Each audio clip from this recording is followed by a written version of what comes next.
हज़रत अली से रवायत है कि जब हज़रत हसन की विलादत हुई तो मैंने इसका नाम हर्ब रखा। रसूल अल्लाह सल्लल्लाहु अलैहि वसल्लम तशरीफ़ लाए और फरमाया, मुझे मेरे बेटे का दीदार कराओ, इसका नाम क्या रखा?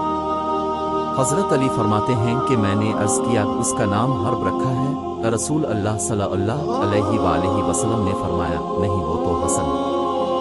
हज़रत अली अलैहिस्सलाम के हज़रत हसन का नाम हर्ब रखने की एक वजह यह बयान की जाती है कि चूंकि हज़रत अली शुरू ही से बड़े शुजा, जंगजू, बहादुर और निडर थे, इसलिए अपने पहले बेटे का नाम हर्ब रखा, क्योंकि हर्ब के मानी जंगजू, शुजा आदमी के हैं। और ये भी बयान किया जाता है, रसूल अल्लाह सल्लल्लाहु अलैहि वसल्लम ने जो हसन और हुसैन के नाम रखे, ये इन शहजादों से पहले किसी के नाम हसन और हुसैन नहीं थे। अल्लाह से दुआ है कि अल्लाह हमें तौफीक अता फरमाए कि हम भी रसूल अल्लाह सल्लल्लाहु अलैहि वसल्लम के तजवीज़ करदा नाम हसन और हुसैन रखें।